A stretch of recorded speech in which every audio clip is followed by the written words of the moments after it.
Hello and good evening. Welcome along to the Rangers Rabble podcast. It is your Monday night phone-in, sandwiched in between the international break.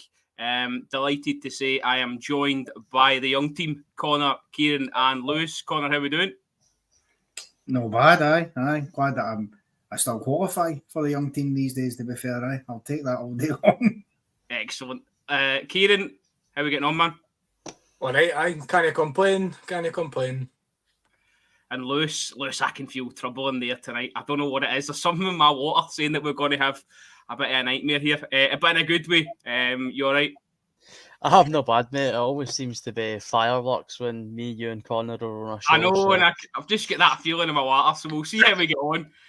Listen, there is stuff to talk about. Obviously, not a lot of action in terms of on the part for Rangers, but some bits and bobs happening outside in terms of injuries and transfer rumours, etc. So we will touch on that. But obviously, it's the phone-in, so we want your calls. 0141 628 7237. It is your show after all. So dial it up, come in, and Martin will have a wee chat with you and get you on and speak to us. So, listen, I think there's only one place to start. I know we're following on for the women's show who have been on and done their piece at 6:30. Wilf, Brian and Cara have had a chat about what happened yesterday, but I think it's important that we do our take on it as well. Connor, obviously triumphant on the park, but the stories coming out were of a negative nature. Aye. I mean, obviously, massive congrats to the lassies, and obviously we hope that they can go and pick up a treble, as well as us, obviously as well. That would be a phenomenal season on all fronts, you'd have to say. Unfortunately, as you say, the major talking points or headlines have came sort of off the park with a couple of things. I mean, to me, it's all nonsense, really. I don't really know what the big fuss is. I think Hearts really need to have a word with themselves personally. And to be fair, I've seen a few Hearts fans as well actually sort of taking the mickey out of them for it as well, because it's a nonsense. It's a cup final, and that's what happens. Dressing rooms and cup finals, the badge wasn't defaced. The way they make it sound as if we ripped it. We didn't put a fucking bath mat down, basically. So there's no issue at all. Is what happens. And I guarantee you that you'd have seen the same image in the Partick Thistle dressing room had they won yesterday. Because that's what you do in cup finals. For all intents and purposes, yesterday Tynecastle was a neutral venue because it was between two teams, obviously Rangers and Partick Thistle, and Hearts weren't involved. So for them to come out with such a strongly worded statement and demanding answers, I mean, you would think that, you'd think that we had done what Sunderland done for Newcastle a few months back when they basically decorated their full bar and everything. I mean, it was nothing like that. And I just think it's designed to have a moan and have a go about nothing in all reality. And you have to say, unfortunately, it's in part because it's Rangers that they've done it. Don't get me wrong, I think the same reaction would have happened had it been Celtic, but I don't think they'd have been putting out statements demanding answers if it had been Partick Thistle. So I think they just need to actually grow up a bit, and I'm surely they've got bigger things to worry about than our women's team celebrating winning a cup. Listen, I'm not going to sit here and pretend to be the connoisseur of women's football because I've watched one game, but I did watch the final yesterday, and it was interesting to see on social media, Kieran, afterwards when this sort of broke that actually in a previous cup final that had been there, the same thing had happened. Rangers had put down this almost like a vinyl badge. It seems to be run of the mill. So has the statement come off the back of fan pressure, do you think, or just a bit of a storm in a teacup? I think majority of statements, they come after fan pressure. I think if you push enough, like certain clubs do, they kind of start to take notice and then they maybe blow it out of proportion. I think that they were just enjoying themselves, to be honest. The comment there says it was a rug. I never seen it. I seen the backlash and the comments, etc. But to me, it's a storm in a storm in a teacup, like you said. I don't think that it was anything too dramatic. I think they just need to get up, grow up, and move on. I think the bigger story now is actually, was it a bath mat, as Connor said, or a rug, as Paul's put out? We need to find that out. If you know, 01416287237. I'll come to you, Lewis. I don't know if you actually watched the final itself. No shame if you did not. I know it's not for everyone, but certainly there was quality in places. And maybe I saw a tweet from Nicola Doherty, the Rangers captain, earlier on, saying, if it's not for you, you can always switch channel. But again, I've been quite vocal, not a massive advocate for the women's game, guilty as charged. However, I do think that that's the opportunity where it should be televised, it should be promoted as cup finals and sort of bigger spectacles. No, listen, I'm the exact same position. It's a different game, innit? I always remember Serena Williams coming out, and she was very honest. Listen, I would struggle to beat anybody in the top 100 in the males game, because it's a different sport. And it's the same with female football. And I keep an eye on the women's games. I don't watch them per se, but I definitely keep an eye on the results and hope, like Connor says, that they go into a match, hopefully the men's team's treble, because that would be unprecedented, I believe. I don't know if it's ever happened in Rangers history for the two clubs to go on and have success like that at the same time. But just regarding the badge thing, I mean, listen, I've got to take my blue-tinted spectacles off for a wee bit. I mean, it's a bit overarching about the backlash for it from Hearts, but it's also a bit stupid for the lasses today. That I think it's a bit unnecessary. It's not like it was Hearts they were playing. It's, I mean, I just thought it was a bit pointless. I don't understand the meaning behind it. I mean, if it was Rangers, we can all sit here with a straight face and kid on that it wouldn't piss us off a wee bit if it was, the opposite on the other shoe. So I just think that was a wee bit silly, and it probably shouldn't have been done. But listen, acting like it's been defaced, it's a fucking bath mat on the top of a badge that's on a floor. It's silliness for both sides, to be honest. You've just called it a bath mat as well. 2-1 on the bath mat front. There we go. So listen, there was again more of a furrow, because Joey Barton, I think, put out a tweet, Connor, at the first goal. I see you rolling your eyes there. At the first goal. Now let's put it into context. The Partick Thistle goalkeeper is 17 years old. Okay, so I think that needs to be remembered. However, goalkeeping in the women's game seems to be a massive issue. And now whether that's ability or just actual, as physicality, as Lewis saying, the men and women's game being different, is that something that should be looked at? Maybe goals being made slightly smaller, or would that help the spectacle as it was in trying to sell the game? Well, listen, first and foremost, the reaction to Joey Barton has to be to roll your eyes, because the guy's an absolute clown. There's no getting away from it. He seems to have this bee in his bonnet about women in football. It's not just the women's game or the quality, which is fair comment. You can have that conversation, that's each to their own. His problem just seems to be that women have got any interest in football whatsoever. I just think he's a misogynist, quite frankly, and he's jealous of the fact that broadcasters will put female pundits on who are miles better than him, and that's the reason he doesn't get picked. That's his main problem, is he's jealous of the fact that nobody picks him to come on Match of the Day or Sky Sports or anything else like that to do punditry, because nobody values his opinions anymore, largely because he's not a character anybody really, any of these brands want to be associated with, and for very good reason.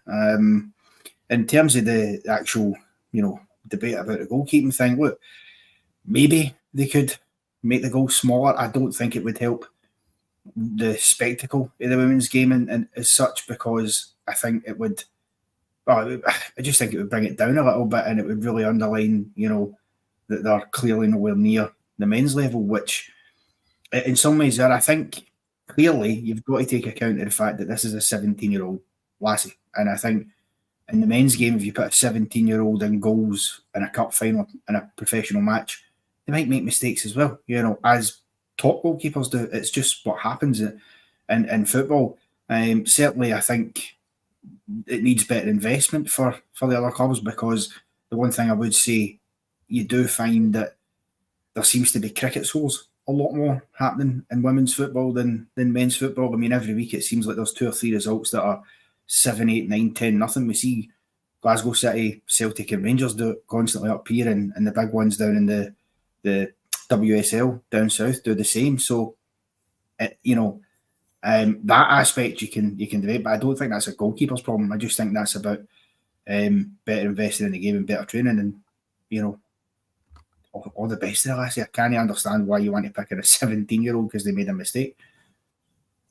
No, certainly, and I think our father got involved on social media as well, and it sort of gave Joey Barton a little bit back. And see, to be fair to Joey Barton, which I know it's a difficult statement to make, but I don't think he was sort of going for the young goalkeeper. It was one tweet. I've had a little look back, and he went on to. So he went off spent more time talking about the England game the previous night. So, Kieran, I do think a lot's been made of it. There's been clearly a lot of support for the young keeper as well, which I think if she can just take that on, and I'm sure Brian Graham will have his arm around her and make sure it doesn't affect her in the next game. Just touching on Joey Barton, like when he was here, I thought he was a clown. The fallout at the training ground, I thought he was a clown. Joey Barton, I think, is that type of guy that's that the old drunk man you've got in your local pub that sits there and slanders, and you just have to kind of tap him on the shoulder and say, look, enjoy your night, mate, when it gets too much. Yeah, I think that some of his comments, maybe in some sort of ways, he can maybe have some sort of point, but I think that the way that he's making it out to be, I personally think he's trying to say as much outrageous things as he can, so a TV channel picks him up and says, well, let's get you on and you can kind of debate your opinion, etc. He'd be a perfect match against Piers Morgan or something like that. I think that the way that they're kind of not goading the young lass, but like Connor said, any keeper makes mistakes.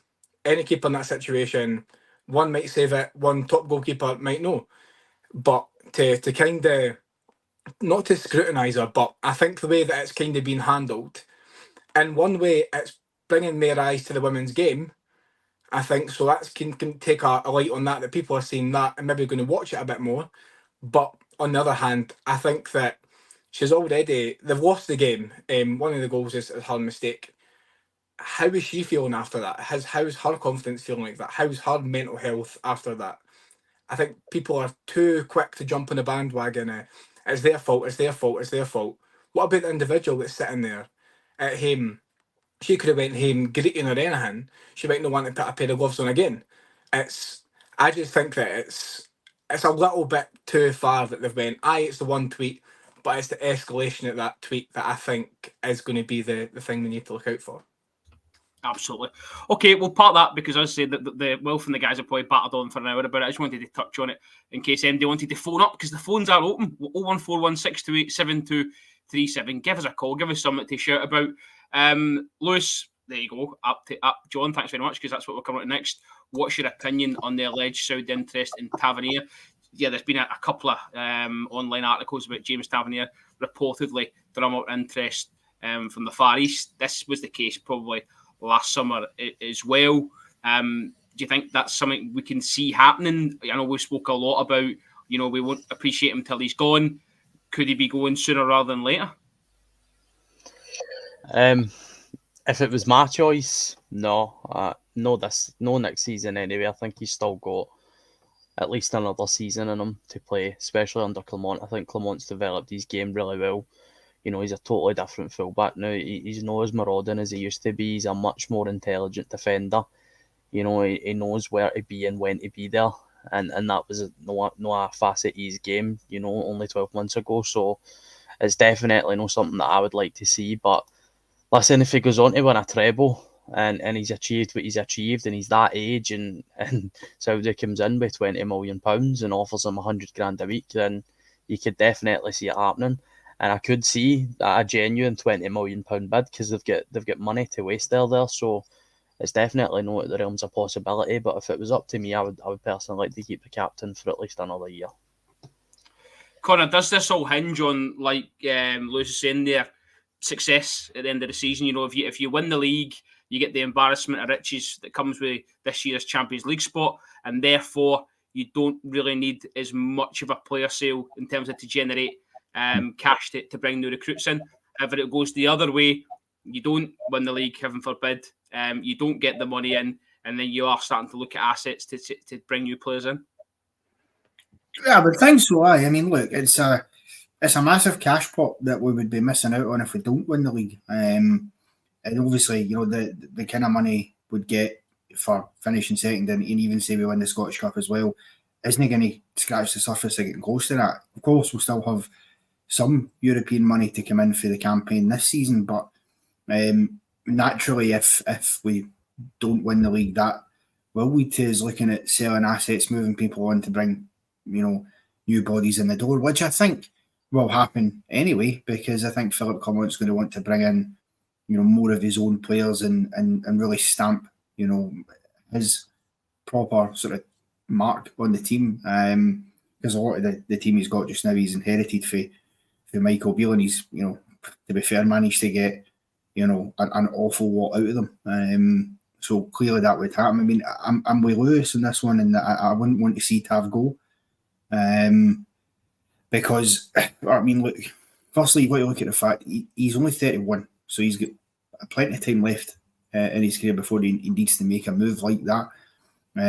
Obviously, the Saudi League, they'll offer him, bags and bags of money to go there because they've got it to throw about, and I'm sure we'll get a couple of quid in the bank for him if it does happen. But it's what you lose if he does go. I know there's a lot of people who don't really like him. I get it, and there's some people who don't see him as a captain who might be happy to see him go. But you then have to ask, if he went, who's your next natural captain that you could put in there and take over for him, and who has actually stepped up in the big moments like Tav has? Because he might have a couple of, games where he's not been at his best, but he always pops up with big moments at big times when we need him to do it. So I think you would miss out on that massively if he went, and I think we can at least get another season out of Tav and before he goes, and then by this time next year, when we're looking towards the transfer window in 2025, we'll have an idea of what the Clement squad will look like. He'll have a lot more of his players in, so that natural successor, not just as captain but in that left back role, might then be at the club and be ready to take over. Kieran, it's more so the lateral part of Connor's point, and not so much how do you replace him as captain, it's how do you replace him as a talisman, because he just pops up time and time again in the face of adversity when the fans are on his back, doesn't shy away, scored big goals in Europe. We know he got the golden boot in the Europa League. He's scored against Celtic, he's scored in cup finals. It's how would the squad then step up to fill that void? I mean, there's two takes on this. I suppose that the first take is the defence aspect. That's not his strongest strength, right? So that could be replaced. But like you said, is what he gives to the club, is what he's gave to the club. The Europa runs, he's the one that's scoring the crucial goals against Dortmund and everything like that. It seems to be that, and I do get that some people don't take Tav as a cup of tea, right? I totally get that. I just think the way that he's done his time at Rangers, I think that he's been a complete professional. He's no scared to speak. You had that incident a couple of, maybe a season ago, where he's the one that's away talking to the fans, etc. But I think as a player, like, we could get offered silly money for him, but I don't think the money that we get would be able to replace him. I really don't. Like that comment there from Aldo, he's irreplaceable. In my opinion, he is. Again, a defence, maybe not so much, because you could get another defender. But a player that's going to score all these goals, a player that's going to get all these assists, he seems to...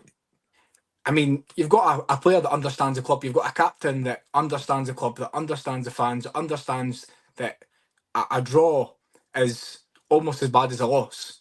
You've got a player that's stepping up. We've had previous managers. If he wasn't the right man, somebody would have took the captaincy off him. I don't think that he's completely irreplaceable in all aspects, but for what he gives us going attacking, I think he is. I think the money we get, it would be really hard to whittle down and get a few players in that could even contribute as much numbers as him. I don't think we'll see a player that hits that much numbers in a long, long time. Lewis, okay, let's play devil's advocate. I don't know what your Spanish is like, Connor, but if you can just translate that for us, that'd be great. Yeah, let's play devil's advocate then. Okay, so let's just say we do accept a bid in the summer, X, Y, Z in terms of fee. Is it a case that we've got someone in the squad that can fill in that void and go on a run, or is it a case that you dip into the transfer market and you're going untried in terms of there's no one that can come in and do a like for like job? So let's take the first part of that.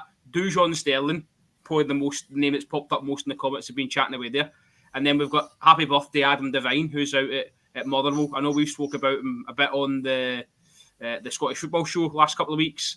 Is he somebody that could come in and Philippe, come on, get more out of? You're shaking your head at everything I say there.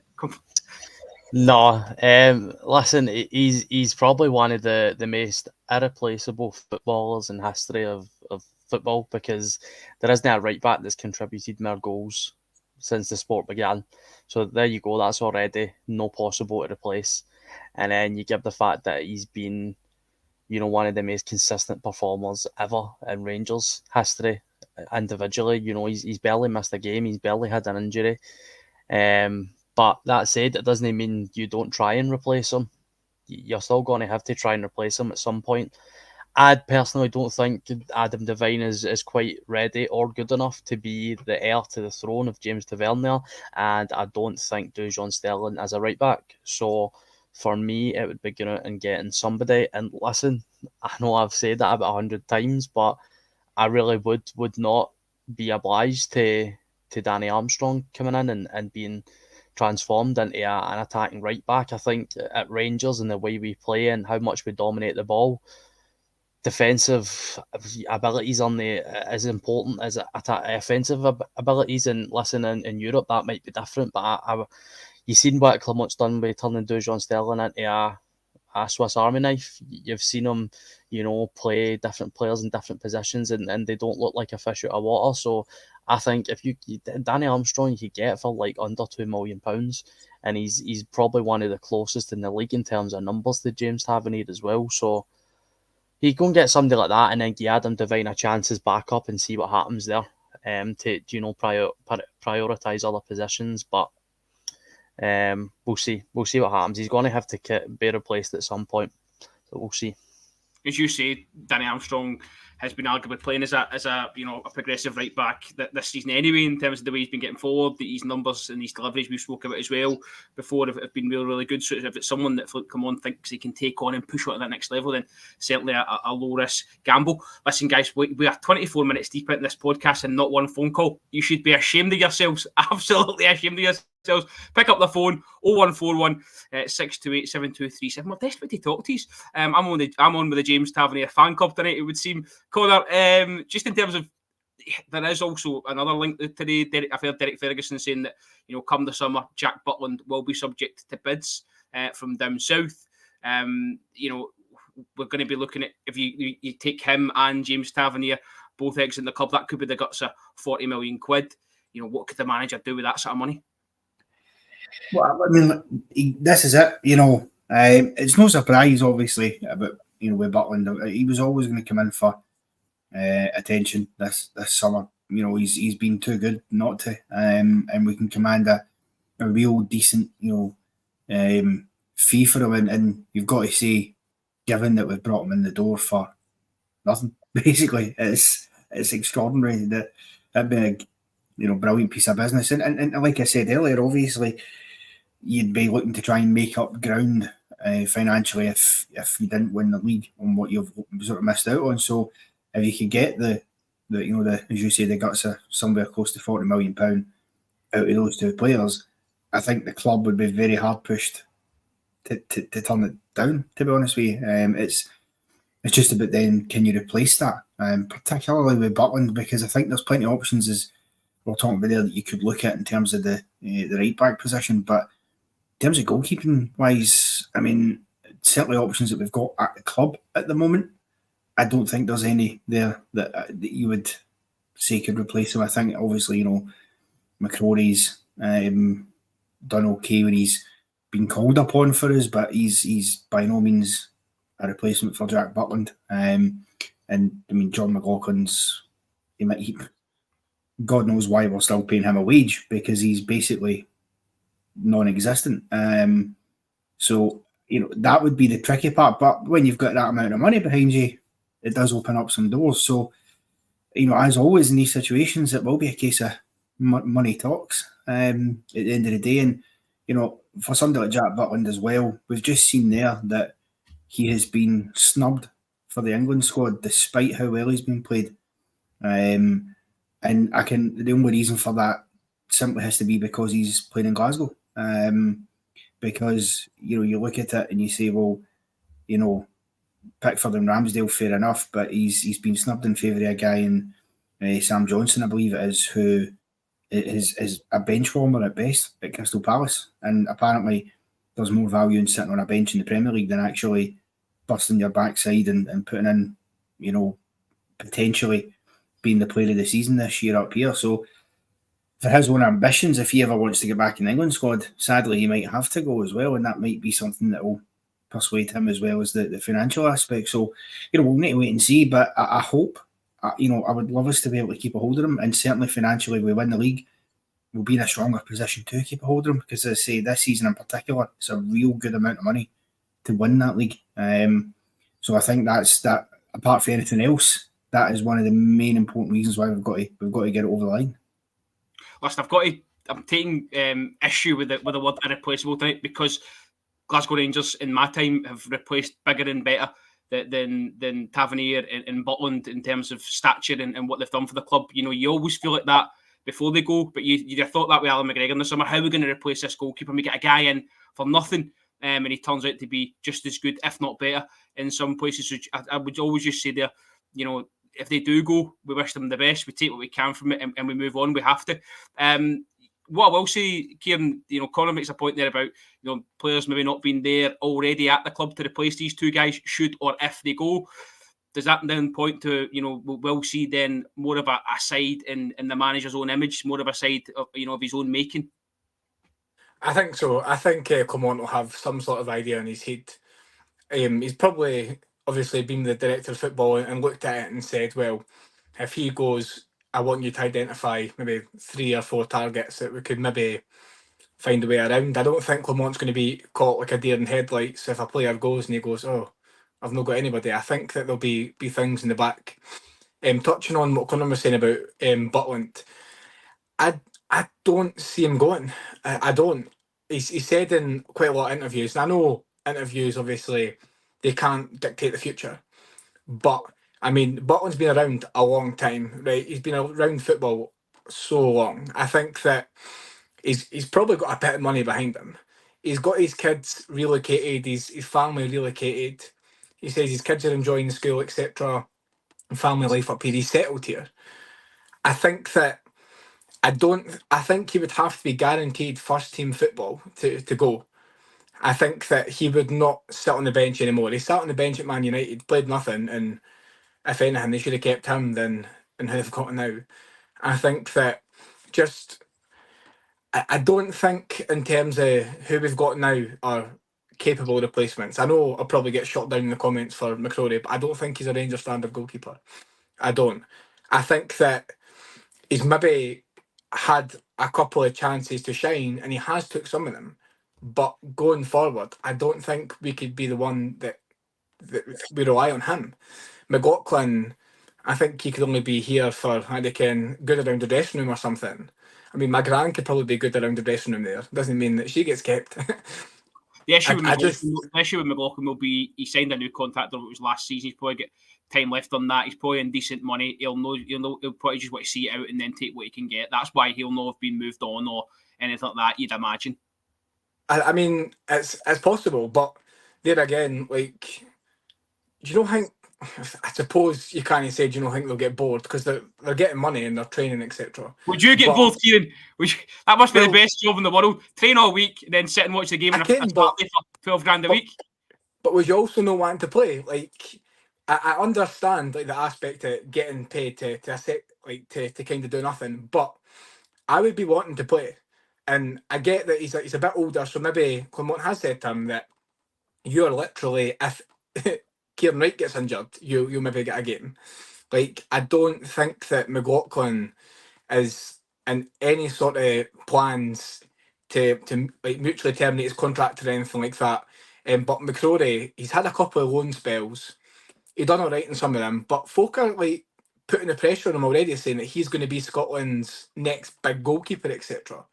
If he's not getting a game for us, and maybe he doesn't want to get loaned out, maybe he has been told by Clement that he is going to be the backup keeper, but I don't see it. I don't see that they have a long-term future at Rangers. I hope Butland does stay, but like the main part of this is money talks. Absolutely. Listen, delighted to say we've got our first caller of the night. Jim in Kirky, how you doing, my man? All right? I'm fine. Again, hopefully you guys are all right. I just thought I'd phone in because nobody else has. No, and we appreciate it, mate. Delighted to have you on, man. Oh, it's absolutely fine. I'm going to have a wee dig at my pal Lewis. Just a wee dig, Lewis. Nothing major. Just Danny Armstrong. I phoned in months ago and I mentioned him, and I mentioned him as a Rangers player, and I get that shake of the head at Lewis Jesus, which I love to bits, right? Because you go like, oh no, I've said something wrong. Lewis is shaking his head, and I mentioned him, but it's just the fact that I think he's kind of talking about as a right back. I mean, my hero was Davy Cooper, and he didn't have a right foot, and here is Danny Armstrong, mate. He's totally left-footed. So just throwing that out there, mate. So you think he's too one-footed, is what you're saying? He's only got a left foot, mate. He's not got a right foot for right back. I rate him, but I remember he says a bit, when I mentioned him, he went like, oh no, that Lewis shake, which I respect totally, shake of the head. And he says, no, I know for Rangers. And now all of a sudden, I think you maybe recommend him as a Rangers player in the future. See, to be fair, Jim, you're right. I did. I remember actually being quite done about Danny Armstrong. I thought it was a bit insulting, but you know, that was before I'd realised that he'd had like over 20 goal involvements. And Robert can attest for me here. Over the last few months on the Scottish Football Show, I've started to, admitted my mistake, and I said, listen, the minute I watched Danny Armstrong, I think he could do a job for Rangers, certainly as a backup option. So you've definitely called that one. So I'll give you your due there. But listen, I'm not actually too sure if he is left-footed. So there you go. That's a shout. Maybe that's probably a poor shout for me. I'll be honest, especially as a football manager man myself. No, just he's watched the penalty scored against us, mate. And you'll show he just his left foot. And I mean that today. I mean it with all due respect, but because I was saying for Rangers, but certainly knows a right back, mate. No chance. And if I've got a wee point I can make about Tav as well, and I'm again talking about replacing players and all that. I mean, everybody's replaceable. Every single person's replaceable, and Tavernier's one of them as well. Because the reason they're replaceable is because you've got to replace them. You've got no choice but to replace them. And the likes of, I said as well a couple of weeks ago is about Lundstrom as well, who's playing out his skin, absolutely playing out his skin. But see, it's all down to the Rangers have got a Rabble to offer them. I mean, with Lundstrom, we're looking for a 2 or a 3 year contract, to sign on.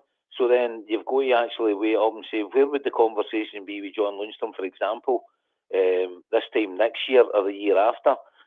We then sit in a situation, why did we give him these long-term contracts? It's difficult. It's a difficult task.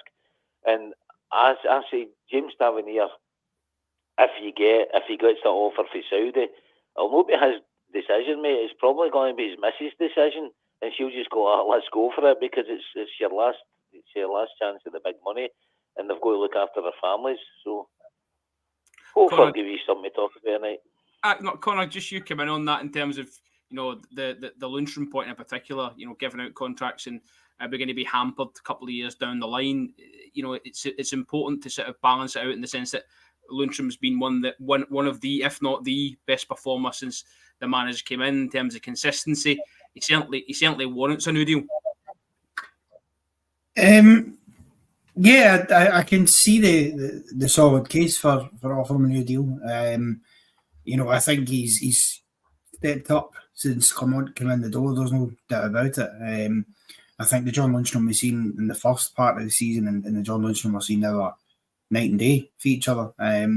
Still has his moments. It's got to be said. We can't sugarcoat the fact he's had a few, a few stinking moments at times when he's, maybe when he's tired in games and, maybe makes the wrong decision. But I think over the piece, he's been a very important player for us, and I think offering him a new contract would be a good thing, because you still need to keep, as much as we want to bring in a number of his own players, you've still got to keep the nucleus of your team there as well, because there's got to be a familiarity and senior players in the squad that can help the new players who are coming in to be able to bed in and actually understand and get what it's all about. And clearly John Lundstrom does that, so I would certainly offer him maybe I don't know, would you offer him a rolling contract potentially on a year contract and see where it goes a year down the line, because he's not getting any younger, to be fair. So I could certainly see us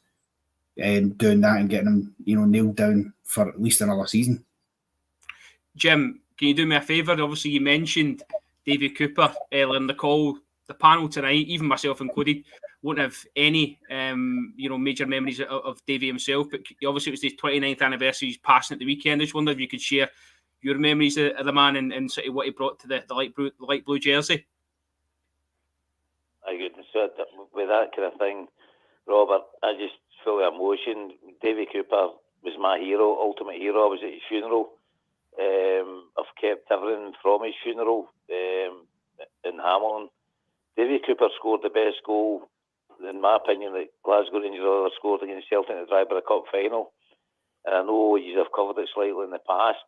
When Sandy Jardine scored the greatest goal of his career, I remember the game fine because it was at the game, and Davy Cooper put the ball over 5 Celtic players' head, flicked over and then stroked the ball into the net. Davy Cooper was a genius of a footballer, and honestly, I get quite emotional talking about the Coop, right? And I know that Ruud Hullet, that man said that Davy Cooper is probably the best player he ever saw. And in my opinion, Davy Cooper played in poor Rangers teams. Well, no, my opinion, it's a fact because I've paid money to watch them up until Mr. Souness came into the club. And he was playing because John Gregg was the manager at the time. It wasn't the best Rangers team. But I go as far as to say that Davy Cooper's... Me and my dad used to have arguments. It was Jim Baxter for my dad and it was Davy Cooper for me. And the two of them, again, back to that left-footed thing, Davy Cooper was the best player I've ever seen play for Glasgow Rangers. And ability-wise, he's not the Paul Gascoigne, you could go at ability-wise, but Davy Cooper was an incredible footballer, mate, and the memories I've got from him are just... Wow, you know what I mean? I'm actually feeling a bit emotional talking about the man because it was just incredible. And I think, I've been fortunate enough to meet Rangers players, former Rangers players recently at certain functions, like Barry Ferguson as well, Ali McCoy and guys like that. And the way they talk about Davy Cooper, everybody talks about Davy Cooper. The word legend is a legend. His ability, Robert, is second to none. And considering only had 1 foot, I always remember his testimonial dinner for Alan McCoy, and the guys gave him that mannequin's right foot because the only thing he didn't have was the right foot. But apart from that, the guy was a genius, and I don't use that word lightly. Unbelievable, and I say I'm really glad that you brought that up because I talk about him all the time, and sorry for rabbiting on here a bit. But Martin asked me last week, what are you going to do for the next 12 days? And I watched things like that with Davy Cooper, things with Davy Cooper and all these players. And I feel very privileged that I've actually seen these guys playing for our great club. And I mean that. Davy Cooper, wow. I honestly... I need to go now because I'm going to be a bit emotional thinking about it. No, listen, thanks for sharing that, Ways, because the guys are all sitting there in tenterhooks, listening intently. I've got, goosebumps there as you're talking about him as well. So, no, cheers for sharing that, Jim. Absolute pleasure as always. Enjoy the rest of your night. Cheers, thanks, guys. Bye-bye.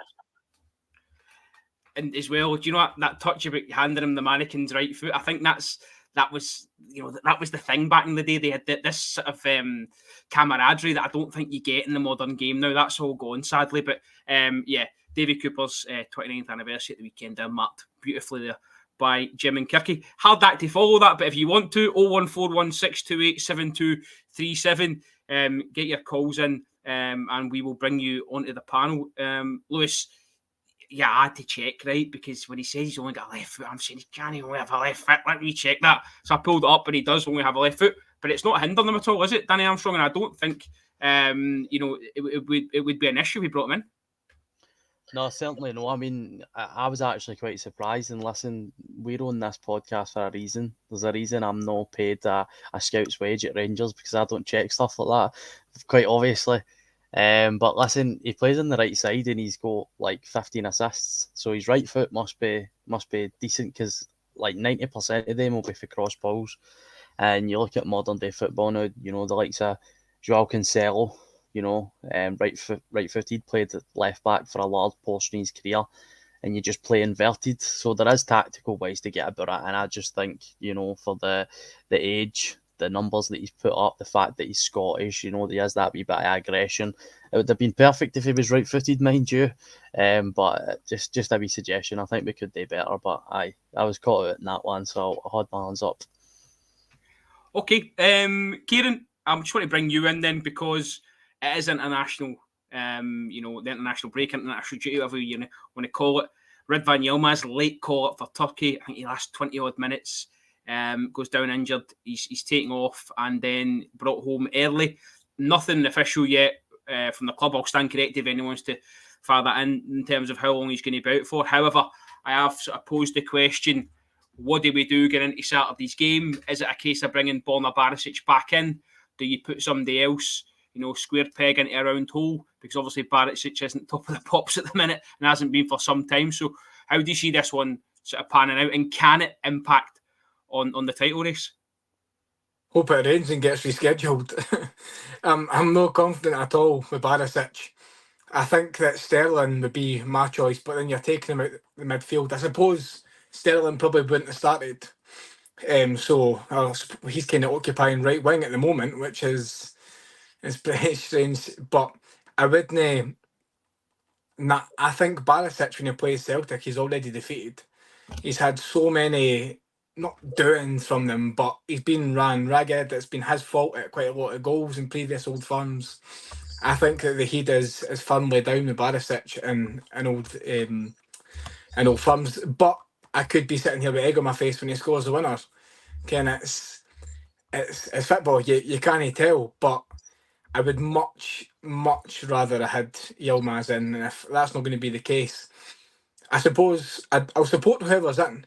Ken, I'm not going to badmouth him as soon if he starts and say, oh, he's this and that. I'll support him, Ken, because he's playing for Rangers, and if he is playing that game, he could be the one that impacts. He does have some sort of crossing ability, not being great as of late, but I think some of the crossing that he did put in for a while was brilliant. If he can regain that, and maybe he needs his boost, maybe he needs to be chucked in at the deep end again, and Clement to say, right, go and show me what you can do, because I wouldn't say it's going to be really hostile, but a lot of Rangers fans have kind of accepted that Barisic's tenure is pretty much as good as over. If he can come in and do a job and play well and hopefully win us the game, or obviously have some sort of involvement, then I'll be buzzing. But Barisic, I think, is going to be the one he goes for. I would prefer Sterling, but like I said, he's kind of playing in different positions at the moment that he's never really been given a sniff at left back. So I think that it's going to be Barisic, and I've just got all my fingers and toes crossed that he's going to come up with a last-minute winner. That would be wishful thinking, certainly. Connor, I'll come to you in a short moment, but I think we've got a second caller of the night and waiting in the wings, so just do a bit of padding, as they say. And someone's saying there in the comments that Ridvan Yilmaz could be out for 3 weeks. If that is the case, then you're looking at probably the Ross County game, which I believe is the last game before the split that he could be back for.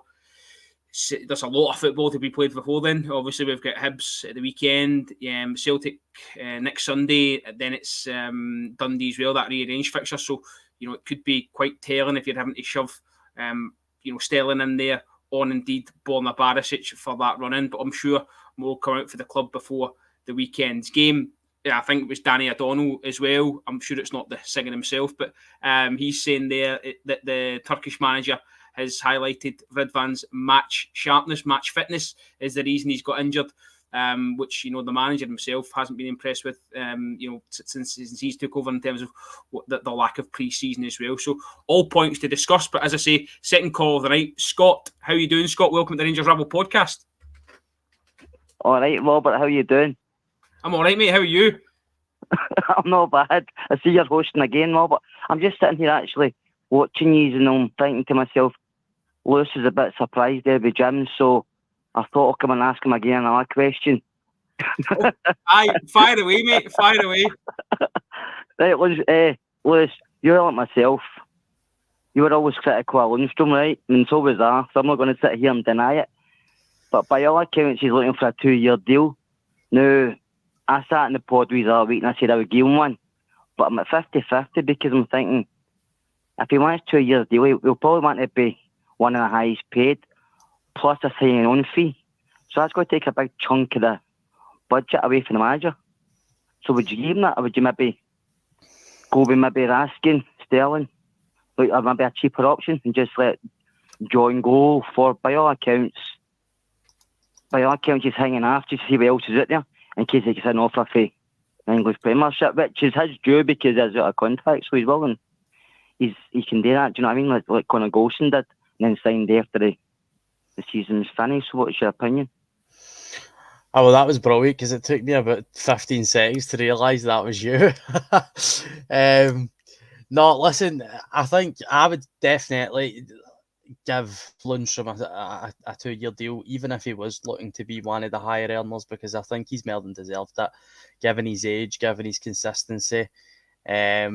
But, if he is doing the old hanging on act, then that changes things, because you commit your future to Rangers. You don't wait and see if there's bigger and better, because he certainly won't get bigger than better. Not this age, not where his career's gone at this time. That this would be the best place for John Lundstrom to stay in. And, you look at the midfield options, they're very young. It's like an average age of like 24, 25. You need somebody that's north of 30 in there to teach them what it is to be a Ranger and what it is to be through the mire, and like guys like Diamonde, and if we bring somebody else in, bed into Rangers, and you've got somebody there sitting who's done that position perfectly, and it's the best football he's played. Even in the Europa season, it was merely a 6-month stint that Lundstrom had. Aye. This year, it's been like a 12-month stint. He's been outstanding, bar maybe the first couple of months of the season, and he was struggling with injury then. So for me, I would certainly give him that. And even if he did want to be one of the higher earners, I would probably still give him it. I think it's worth it. Boss Robert, just on last another point just before I go and let you be. I'm sitting watching you thinking nobody's phoned in tonight, so that's why I thought I'd give you a call. Oh, you threw me. Absolutely threw me. How can you throw? You're not strong enough. Just on another thing, just on Jack Butland, I actually agree with Kieran. I don't think he will leave. I think he'll probably stay another season, just for the fact that he could have stayed at United.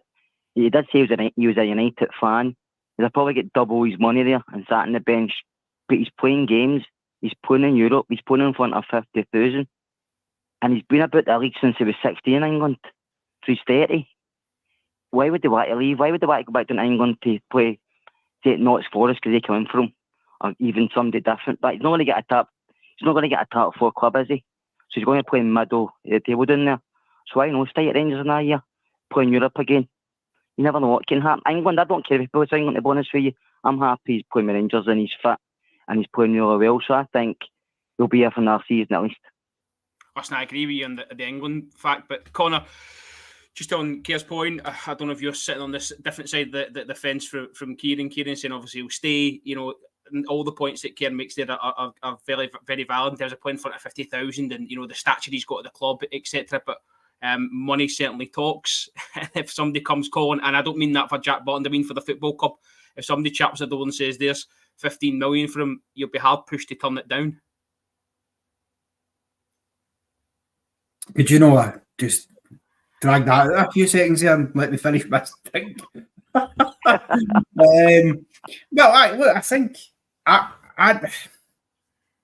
think it'll depend on him and what he wants to do ultimately. I think you're right in terms of the money side of things. I think obviously, he's somebody who, was, in my opinion, probably the most underrated player in England while he was there in terms of goalkeeper, because for whatever reason, the clubs he was at just didn't seem to want to use him. And I just cannot understand how he couldn't get a game down there with the quality he's got as a keeper. I think since, was it Stoke, I think, when he initially broke through, I think in his early career he was touted as potentially being the next big England goalkeeper, the next big star, and then he just sort of seemed to fall away, and guys like Joe Hart and all that at the time seemed to, get there in front of him. But for me, if he wants to keep playing games of football and keep himself, in Europe and things like that, then absolutely he'll stay. And I think he believes in Philip Clement. I think he believes in the club. You can see the passion he's got for it already, and I think he said himself in interviews that he didn't expect it to be as big almost as it was. He didn't realize, I don't think he realised just what he was coming into, and I think he's absolutely taken to it. So I don't think he'll want to go, but sometimes as you said, it's about the business decision. If the powers that be decide enough money's been offered, they'll drive him to the airport. Yeah, I've got Alan Hutton shoved in about your motor. Allegedly. Yeah, just before you go, obviously you're of a certain vintage as well. I wanted you to maybe share a wee Davy Cooper story if you wouldn't mind. That Jim's just shared his memories. What were yours? He was just immense, Robert, growing up. Jim said he was right. The Rangers were only great back then when John Gregg was the manager, and he came through with Jock Wallace, obviously we were winning stuff, but I was a bit younger. I was younger, believe it or not, at that time, but and then John Gregg took over, and he was too good for us, to be honest with you, but he stuck around because that's where he wanted to play. He was happy. He wasn't earning hands of money back then, but he was happy. He loved the football, he loved the horse racing, and he loved Rangers. That was his thing. That's what Davy wanted to do. And the game, I know that he scored against Aberdeen in the cup final. Jim talked about the driver goal, but the game for me always sticks in my head, even when I still go back and watch his Moody Blue video and stuff like that. It's the game against Valletta at Ibrox. I think the score finished 8-1 in aggregate or something. But it's just his touches on the ball. Yeah, it was left-footed and he didn't have a right foot, maybe apart because he played with a slipper, do you know that way? But he was just so good to watch. He played the game with ease, and a lot of ex-footballers said that I watched him. A lot of footballers playing at the time watched him and thought he was so good. But I remember playing for Scotland. I think he scored a penalty. Or was it a free kick? I can't remember, but I can't remember who it was, but he wore these shorts with the blue. It was like a suspender thing through them, do you know, with the blue bit through the middle. And it was getting us to one of the European games or one of the World Cup things. He never played enough for Scotland for me. That was his downfall for some reason. The Scotland managers, Jock Stein at the time, never picked him.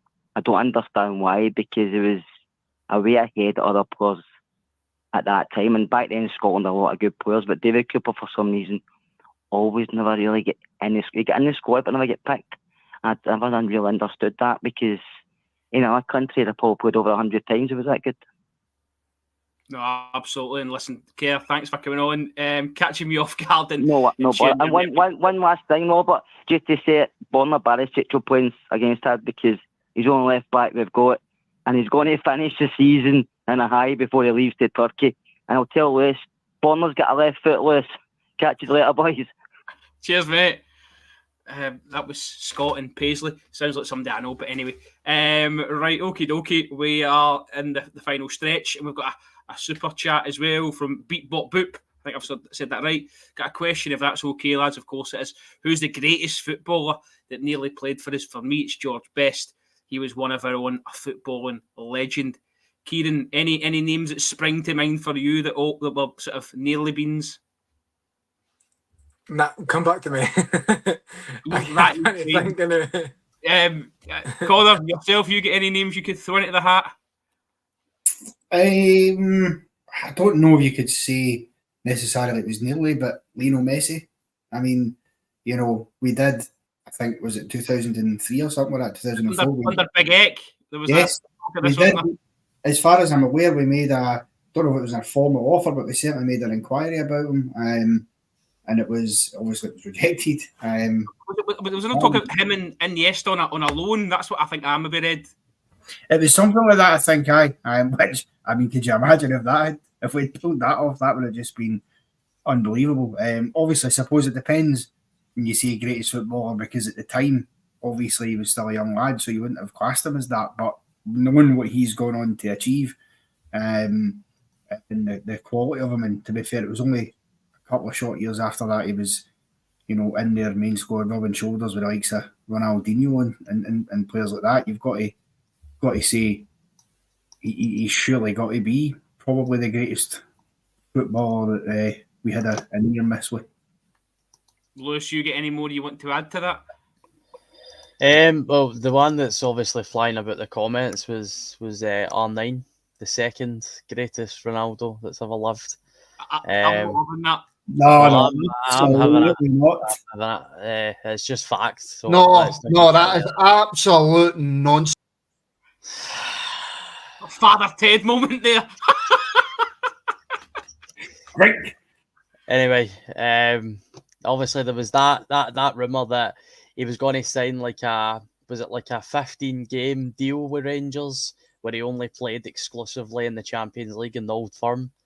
That was the rumour, wasn't it? R9 was going to come to Rangers, and listen, Messi would have been the greatest, but the best on the eye would have been the phenomenal. I mean, he was an outstanding footballer to watch.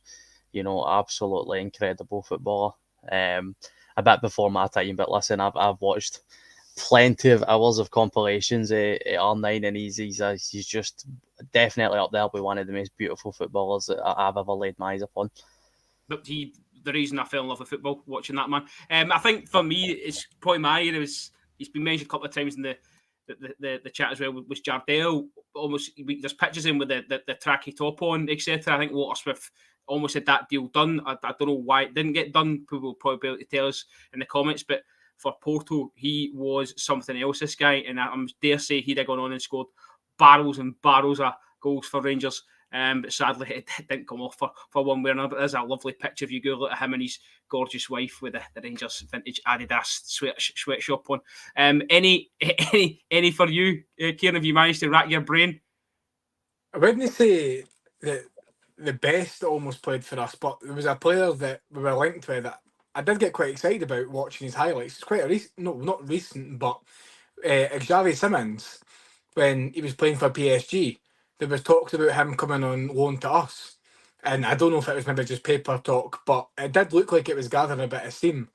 And I just thought the way that, for such a young age, he controlled, not fully like policed the midfield, but I thought that the games that I did watch and then the highlights, because, I suppose highlight reels lie to all of us. It made Sam Lammers look fantastic, but I think that Xavi Simons, I was quite disappointed when that didn't come true. I thought that he would be a great addition to us, and just the way that he went about in the games, his movement and everything like that, I thought that he would be somebody that would fit in really, really well with us. It's no quite as big as Lionel Messi or R9, but I think that I would have been really, really happy if that signing had came about. But again, it could have just been paper talk. No, I think when that one came about as well, I always remember thinking it would have been a good fit for both parties at that time, certainly. Lewis, from one great midfielder to another, Danny O'Donnell saying there, what about us being linked to Connor Barron? Is that something you can see happening? I mean, in terms of not just the potential of the player, and we know he is actually a decent footballer, and he's got potential to go on and up a couple of notches, but certainly into the homegrown element, do we need to be looking at Scottish players as well this summer? Certainly. I think when you consider the fact that, the Scottish core of the squad, you might be losing 3 of that group going into next season. And Connor Barron's a decent wee player, but he'd be third on my list. I would be going for David Watson and Lennon Miller before I would be going for Connor Barron. But then again, you've got the carrot dangling in front of you that he's on a free. So you never know. It depends how much Clement rates the Scottish game, but I'm sure he's clued up in the talent that's close to home. And it also depends how much we're going to get for James Tavernier in the summer, or Jack Butland, to see if we can go and get Davy Watson or Lennon Miller. Right then, gents, we're bang on an hour. We've done really, really well there.